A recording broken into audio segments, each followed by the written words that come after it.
ರಾಜನ ಮೇಲೆ ಸೇರಿದಾಗಿ ನನ್ನ ಶೀಲವೆಂಬ ರೆಕ್ಕೆಯನ್ನೇ ಕತ್ತರಿಸಿ ಹಾಕಿದ್ದಾನೆ ನಿಜ. ಈಗ ಈ ಬಂಧನದಿಂದ ಪಾರಾಗಲು ಯಾವುದಾದರೂ ಒಂದು ಉಪಾಯ ಮಾಡಲೇಬೇಕು.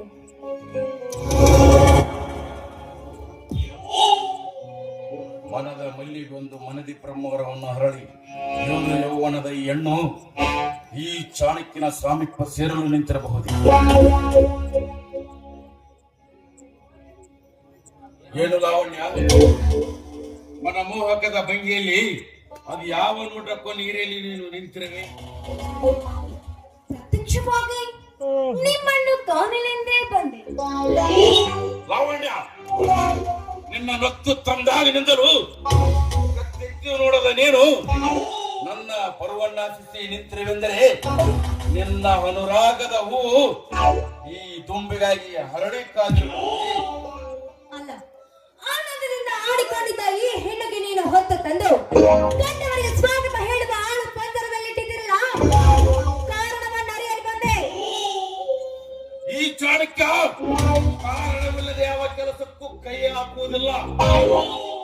ಅಂದು ನಿನ್ನ ಅಣ್ಣನ ಮೇಲಿನ ದೋಷಕ್ಕಾಗಿ ನಮ್ಮ ಕುಟುಂಬವನ್ನೇ ಸರ್ವನಾಶ ಮಾಡಲು ಬಂದ ಆ ನನ್ನ ಸೇಡು ನನ್ನ ಸೌಂದರ್ಯಕ್ಕೆ ಶರಣಾಯಿ ನೀನು ಜೀವಂತವಾಗಿರಲು ನಿನ್ನ ಮೋಹಕ ರೂಪವೇ ಕಾರಣ.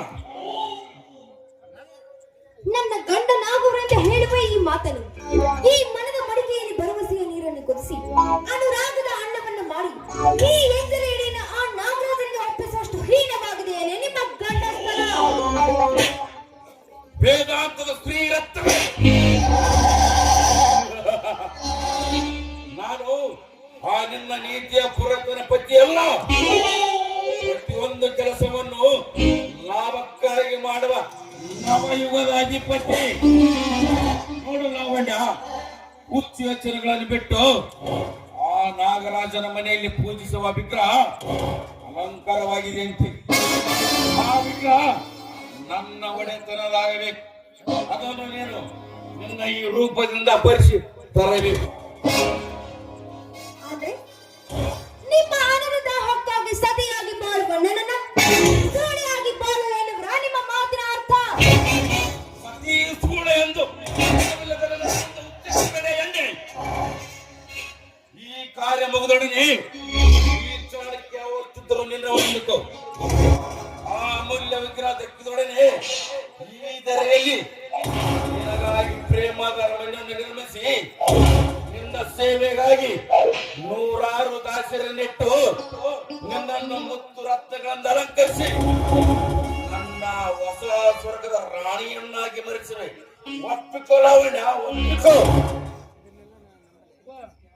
ಈ ಮಾತಿನ ನಾನು ನಂಬಲೇ ಚಾಣಕ್ಯ? ಆ ಶಿವನಾಣೆಗೂ ನಂಬು. ಹೊಳೆ ದಾಟಿದ ಮೇಲೆ ಕೈ ಬಿಡೋದಿಲ್ಲ ತಾನೆ? ನಂಬು ಎಂದು ಒಂದು ಸಲ ಹೇಳಿದೆ. ನೀನು ನಂಬದಿದ್ದರೆ ನನ್ನ ಕೂರಂಬು ಅಣ್ಣನ ಶಿರ ಛೇದಿಸಿದ್ದು ಎಚ್ಚರ. ನೋಡಿ, ನೀವು ಹೇಳುವ ಯಾವ ಕೆಲಸವನ್ನಾದ್ರೂ ನಾನು ಮಾಡ್ತೀನಿ, ಆದ್ರೆ ನನ್ನ ರಾಜನಿಗೆ ಏನು ಮಾಡ್ಬೇಡಿ. ಅದಕ್ಕಾಗಿ ಈ ನನ್ನ ಶೀಲ ನಾಯಿ ನರೆಗಳ ಚಿಂತೆ ಆದ್ರೂ ನನಗೆ ಪಾಠ.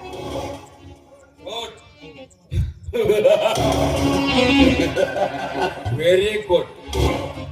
ರಂಬೆಯ ರೂಪ, ಮೇನಕೆಯ ಮಾಟ, ಊರ್ವಶಿಯ ಒನಪು ಪಡೆದಿರುವಂತ ನಿನ್ನಂತ ಸುಂದರಿವು ನೋಟ ಕಾರ್ಯವೇ ಸಾಧಿಸಬಹುದು. ಲಾವಣ್ಯ, ದೇವಕನ್ಯರ ಸಿರಿ ಸಂಪತ್ತು ಹೊಂದಿರುವ ನೀನು ಆ ಸಿರಿ ಸಂಪತ್ತು ಹೊಂದಿರುವ ನಾಗರಾಜನಿಗೆ ನಿನ್ನ ಕೆಂಬಣ್ಣದ ಮೈ ರುಚಿಯನ್ನು ಹಚ್ಚಿ ಅವನನ್ನು ಸಂಪೂರ್ಣವಾಗಿ ಹುಚ್ಚನನ್ನಾಗಿ ಮಾಡಿ ಆ ಮನೆಯ ಶಿವನ ವಿಗ್ರಹ ಸ್ಥಳವನ್ನು ಇಟ್ಟು ಲಪಟಾಯಿಸಿಕೊಂಡು ನೀವು ಓಡಿ ಬಂದರೆ ಈ ಚಾಣಕ್ಯ ಜೀವ ಪರಂತ ನಿನ್ನ ಕಾಸಿನೆಂದಕ್ಕೂ. ಒಂದು ವೇಳೆ ಆ ನಾಗರಾಜ ನನಗೆ ಮರುಳಾಗದೆ ಹೋದ್ರೆ? ಲಾವಣ್ಯ, ನಿನ್ನ ಸೌಂದರ್ಯಕ್ಕೆ ಆ ಚಂದ್ರನೇ ನಾಚಿ ಮೋಡದಿಂದ ಮರೆಯಾಗುವಾಗ ಆ ಶ್ರೀಲಂಪಟ್ಟ ನಾಗರಾಜನ ಯಾವಲ್ಲ ಹೋಗಲಿಕ್ಕೆ ಅದೇ ಆಯ್ತು, ಹೋಗೋಣವಾ? ಹೋಗೋದಕ್ಕೆ ಮುನ್ನ ಈ ವಿರಹ ಧ್ವನಿಯಲ್ಲಿ ನಿಲ್ಲಿಸಲೊಂದು ಕೇಳಲಿ ನಿನ್ನ ಈ ಇಂಪಾದ ಗಾನ.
ಪ್ರೀತಿಯ ಬಾಯಿ ಪಾಠಗಳು ಎಲ್ಲ ತೊಗಲು ತೊಗಲು